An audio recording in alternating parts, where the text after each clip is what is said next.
out there? Well, it's October, and that means the Sonic Boom cartoon will be premiering on Cartoon Network very soon, and the video games will be coming out next month in November. But you know what's hitting the stores right now? The toys! So far, none of the other action figures have popped up in the stores, but this is here. It is the Sonic Boom launcher. Part of me thought I wasn't going to get this for a while because I thought of it as the Gimmick toy, and you know, the Gimmick toys are for the little kids, and adult collectors like me would just be getting the figures and vehicles and stuff. But, you know, I saw some things on this that convinced me that it would probably be an essential part to starting your Sonic Boom collection. So, let's start with a little bit of a review on the packaging, and then move on from there. Okay, so here is the Sonic Boom launcher in its packaging. It is a simple little package that is Try-Me friendly. The wheel is kept in this plastic part of the bubble, but the rest of it is exposed to allow you to use the Gimmick in store. There's a crank back here that you rotate to get them spinning. This also activates the light-sensitive, the light-up Gimmick, which is motion-sensitive. And when you got it spinning in a good clip, you push the button and launch the figure. The Gimmick is somewhat similar to, say, the Evel Knievel stunt bike, if I'm to make something really nostalgic that the older people in the audience might get. And it comes with a Sonic the Hedgehog action figure. So this is officially the first Sonic action figure from Sonic Boom to hit retail, and it might just set the tone for how the rest of the line is. We're gonna have to find that out. Alright, quick look at the back. It shows a child using the Sonic Boom toy, and including what's inside. A little Eggman target, some trees, and we get a quick look at the entire main cast of Sonic Boom. You got Styx the Badger joining the team next to Beefy Knuckles, Blue Arm Sonic, Amy with the less hoopy skirt, and Tails with his goggles. And here's the big thing, a preview of the other figures to come. There's the Sonic, Knuckles, Styx, and some more Gimmick toys, including a Dr. Eggman that comes with the Egg-O-Matic Covercraft, one of the toys that Jazwares failed to make despite their near decade of holding the line, along with Burnabot, a pretty big Badnik, if that Sonic is the same size as the one that comes in here, and a Knuckles with what looks like an Extreme Gear. And it looks like all these toys on the right are some form of zip. What do you call that? A rip line. I think you call it a rip line. A ripcord toy. Yeah. So, I can't really tell just from these preview images, but although the sculpt and paint is pretty nice, at least in prototype, I'm not all that impressed with the figures themselves, as they look like they lack articulation. I'm gonna have to get them in hand before I can say one thing or another about them, but if these figures really aren't gonna have elbow or knee joints, then I'm pretty sure that's already lost to Jazwares. I mean, a whole bunch of people have been knocking Jazwares ever since they first got their hands on the line, and they've been so excited to see Tomy, the better toy company, make the toys. But if the figures are going to be so poorly lacking in articulation, I don't really see how this line is going to be any better. But we're not talking about toys that I don't have yet, we're talking about the one that I do have. So let's get this thing out of the packaging and see what it's like. And here is the toy out of the packaging and fully assembled. As you can see, it comes with a couple of little palm trees, and looks very much like a rock with some grass on it. If you relax your eyesight, you could probably tell yourself that this was Green Hill, or perhaps one of the Green Hill clone levels. And turning it around, it's pretty much just a ramp. Although it does have a much bigger handle that comes included in the box, which you attach. That was a nice touch. And aside from some screw holes, it's pretty solid. There is one little thing. On the packaging, the base of these trees was painted to make them look more natural.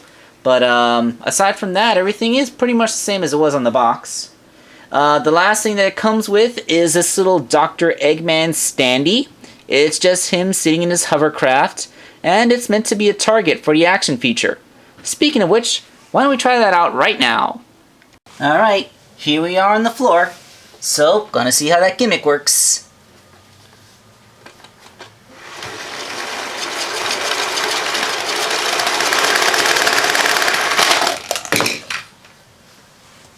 Woo! Isn't that just epic? Yeah, you can get it spinning up pretty fast, but once you release it,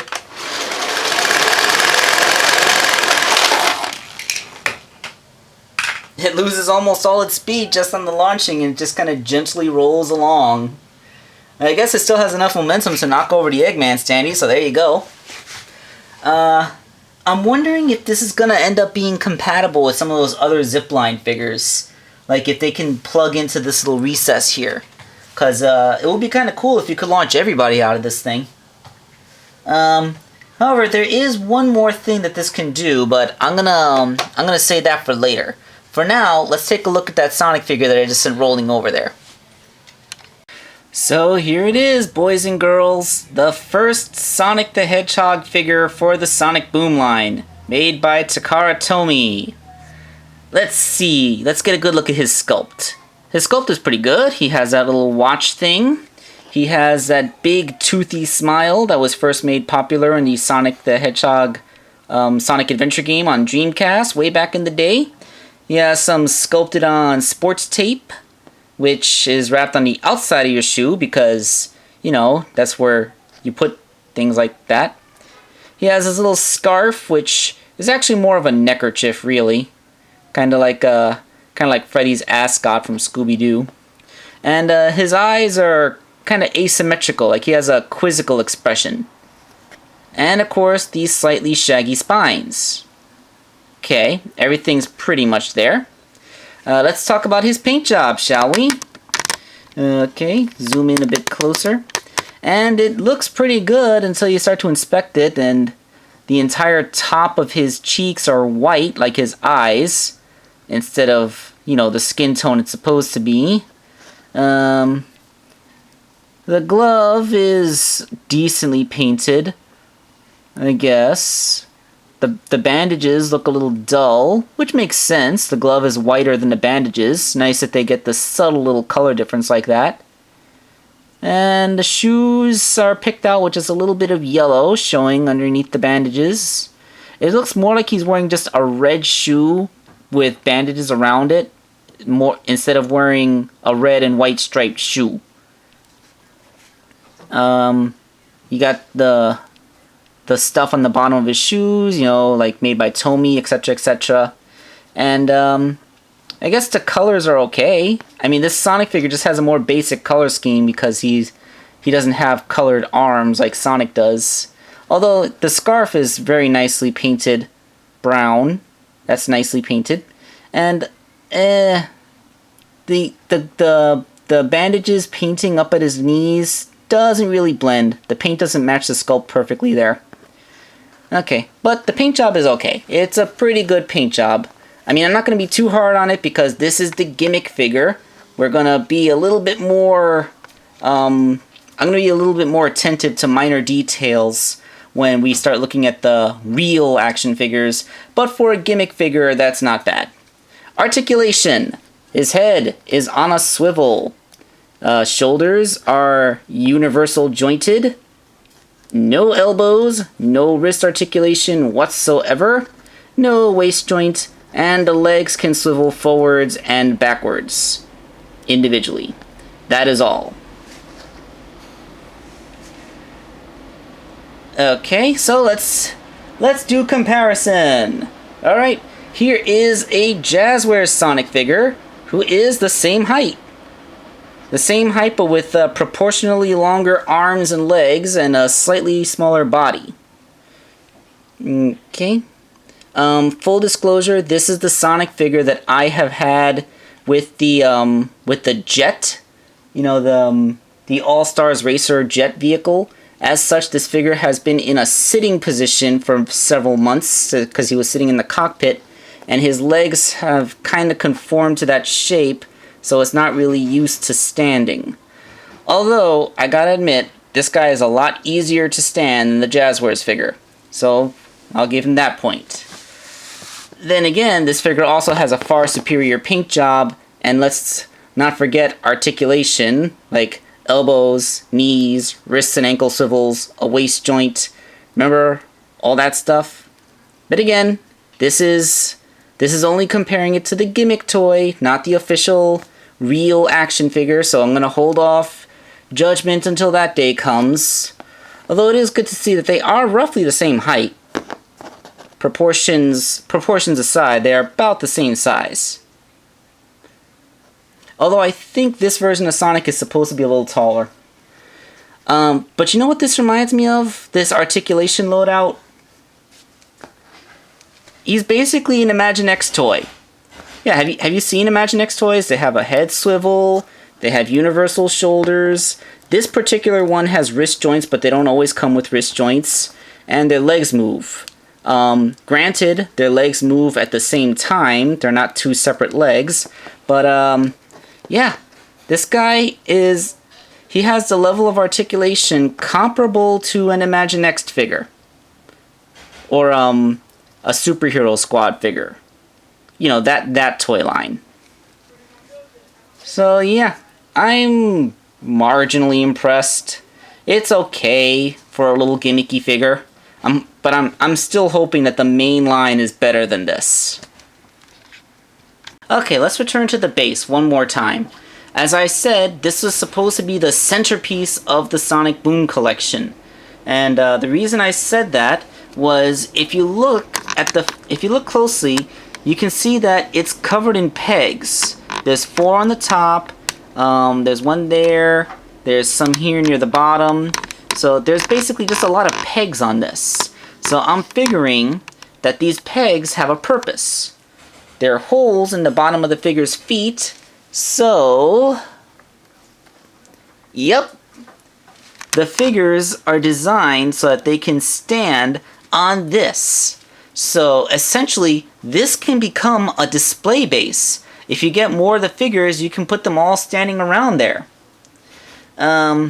Now, we know that the Jazwares figures also have a hole in the foot to accept pegs for their stands. Let's see if they're compatible.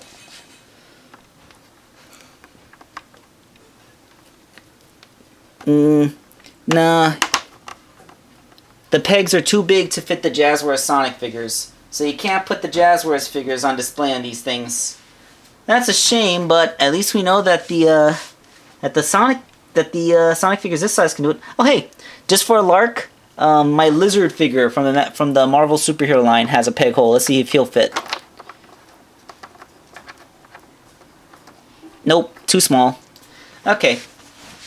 I kind of wish that they could have made those peg holes compatible with the Jazwares figures. That would have been really a cute touch.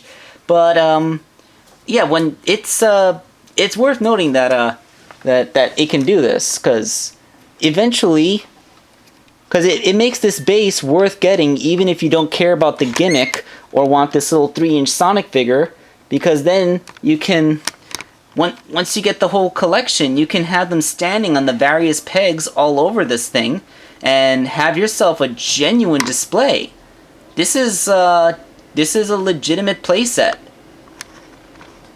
So that's pretty cool. Oh, and by the way, here's the wheel that Sonic is set in. It's a simple clip. You clip Sonic's torso into this clip, and that's how he goes into the wheel. Pretty easy. Alright, so that's about everything I had to talk about the Sonic Boom launcher. Hopefully the remaining Sonic figures will have more articulation than this guy does. But the sculpt and paintwork is doing pretty good for itself right now. So I guess we're just going to have to wait and see. This is Wakeangel2K1 signing out.